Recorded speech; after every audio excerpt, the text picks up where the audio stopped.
Bonjour les taureaux, bienvenue dans votre deuxième quinzaine du mois d'août. On va tout de suite voir les messages et les conseils des guides.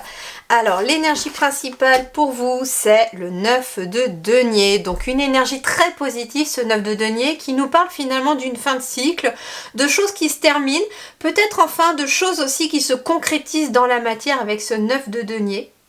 Il y a une sorte d'apaisement aussi, je ressens, dans cette notion du 9 de denier. On est sur de l'abondance, pourquoi pas pour certains une sécurité, un confort matériel et financier aussi, puisqu'on est sur du denier, donc on est vraiment sur cette notion de je suis satisfait de ce que je possède, il y a des choses qui se concrétisent, et ça me va plutôt bien en fait. C'est ça que l'on se dit avec ce 9 de denier. On me dit aussi avec le 9, comme je vous disais, c'est vraiment la fin d'un cycle où on va pouvoir enfin savourer le fruit de ses efforts, tout simplement.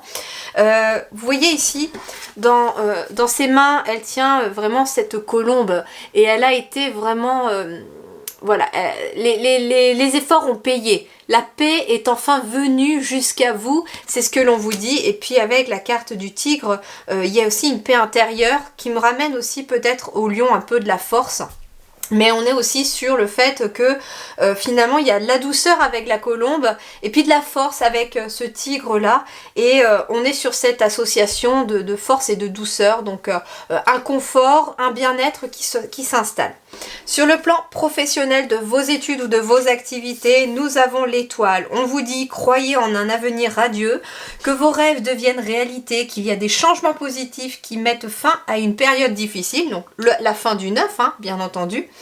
Des changements positifs qui se concrétisent dans la matière, et on vous parle aussi de la lumière au bout du tunnel avec de la carte de l'étoile. Ce qui est intéressant, c'est que l'étoile aussi nous parle d'une bonne étoile au-dessus de votre tête, nous parle de protection de vos guides aussi sur ce chemin. C'est aussi ce que symbolise la colombe et le tigre ici dans les énergies principales, c'est que vous êtes accompagnés. Donc réfléchissez aussi peut-être à vos animaux totems qui vont vous accompagner aussi pour cette deuxième quinzaine du mois d'août. Alors pour ceux qui sont en activité professionnelle, eh bien nous avons le 6 de bâton. Le 6 de bâton, bah oui, une victoire bien méritée, c'est ça que symbolise le 6 de bâton, la reconnaissance. Pour certains d'entre vous, ça peut être enfin être reconnu pour votre travail par le biais de votre hiérarchie ou bien tout simplement par votre clientèle si jamais vous en avez. En tout cas, le 6 de bâton, c'est une victoire. C'est une victoire, c'est un succès qui est mérité et finalement, l'étoile et le 6 de bâton nous parlent vraiment, vraiment d'un avenir radieux qui se présente à vous et qui se concrétise. Pour ceux qui sont sans activité professionnelle, là nous avons le chevalier de denier. Donc le cavalier de denier, lui, il va nous parler de quelque chose qui évolue lentement mais sûrement. D'accord ? Le cavalier de denier, c'est celui qui se met en route vers la réussite, tout simplement. Le cavalier de denier, c'est quelqu'un qui va aussi nous parler...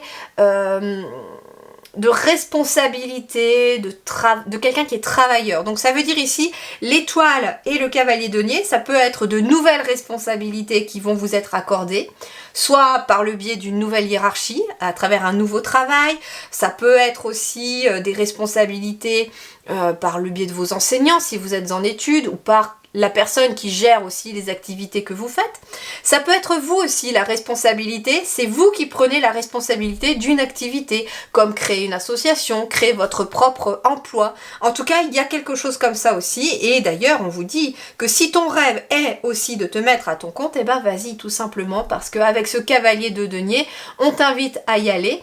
Peut-être à rester discret pour l'instant sur ton projet, pour finalement lui permettre de voir le jour, de naître, et puis quelque part de ne pas vous faire couper l'herbe sous le pied par peut-être certaines personnes qui vous jalouseraient. En tout cas, il y a une sorte de discrétion aussi, le temps qu'on sache où on va ici aussi. Et le cavalier de denier, c'est aussi le fait que les choses avancent lentement mais sûrement. On nous parle quelque part de quelque chose sur le long terme.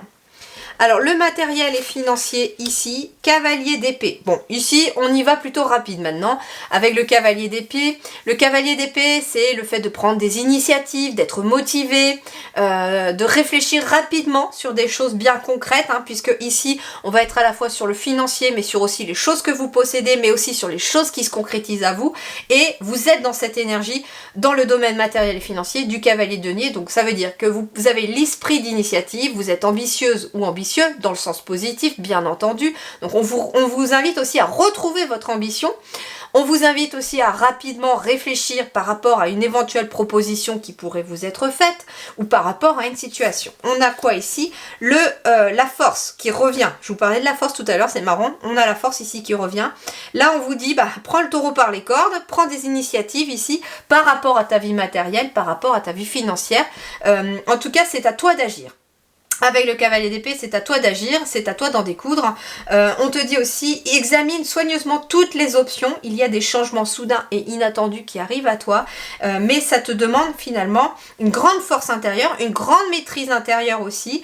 Mais je ressens ici que vous prenez des initiatives qui vont vous être favorables.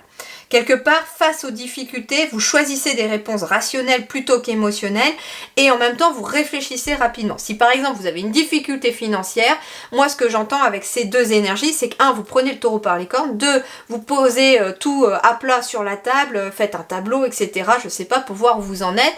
Vous prenez votre compte, vous épluchez vos comptes pour savoir où est-ce que vous pouvez peut-être économiser, où est-ce que vous pouvez peut-être remettre un peu plus de finances ou en tout cas peut-être où vous pouvez investir, etc. Et voilà, c'est un exemple, mais voilà un petit peu l'énergie de ce côté matériel et financier. Le relationnel, nous avons le 3 de bâton. Le 3 de bâton, c'est le fait, c'est le progrès, ça peut être de nouvelles perspectives relationnelles aussi, ça peut être une relation qui grandit aussi, ça peut être le fait de planifier sur du long terme aussi avec quelqu'un autour de vous, que vous soyez célibataire ou en couple, c'est des planifications sur le long terme. On vous parle encore une fois d'abondance qui résulte de vos choix ici passés, tout simplement, et que finalement vous allez pouvoir être fiers du succès de vos travaux, de ce que vous avez entrepris dans le relationnel aussi. Alors, sur les célibataires, nous avons le 7 de bâton pour les célibataires. Le 7 de bâton, eh bien oui, il nous parle de persévérance, il nous parle d'effort. Et en effet, on a bien ici planifié sur le long terme. On nous parlait aussi de décider de la suite en faisant preuve de patience. Donc en fait, pour les célibataires, on vous invite à la patience. Que votre situation relationnelle, si par exemple c'est sur le plan amoureux, ça va progresser, ça va aller en s'améliorant, il va y avoir de nouvelles opportunités. Surtout qu'avec le 9 de denier, ça peut être la fin d'un célibat pour une nouvelle relation qui se concrétise, mais ça demande encore un petit peu de patience. Il y a encore un tout petit quelque chose qui doit encore peut-être être modifié avec ce chiffre 7 à l'intérieur de vous, comme une énergie, une prise de conscience qu'il y a besoin d'avoir peut-être en effet pour que quelqu'un arrive ici dans votre existence. Pour d'autres, si vous avez tout simplement pas forcément de relations amoureuses en tête, eh bien on peut être en effet planifié sur le long terme avec quelqu'un de votre entourage ou avec un partenariat quelconque pour un projet. Pour les couples ici, nous avons le 10 d'épée. Alors le 10 d'épée nous parle finalement de faire le deuil d'une situation qui a été difficile. 9 de denier, on est bien sur la fin de quelque chose. Alors ça peut être pour des couples des difficultés financières qui prennent fin, tout simplement, puisqu'on est sur un 9 de denier aussi dans l'énergie principale, qui vient compléter ce 10 d'épée. Le 10 d'épée, on vous dit que tout simplement le plus dur est derrière vous et que vous entamez un nouveau cycle. Et un nouveau cycle où vous êtes invité peut-être à faire de nouveaux projets aussi dans votre couple. On vous dit aussi, l'abondance résultant de choix passés, c'est aussi que vous avez peut-être mis des choses en place dans le passé pour pouvoir sortir d'une situation difficile et que là, vous en voyez enfin la couleur. Voilà les amis, je vous souhaite une très belle deuxième quinzaine du mois d'août. Prenez grand soin de vous et merci du fond du cœur.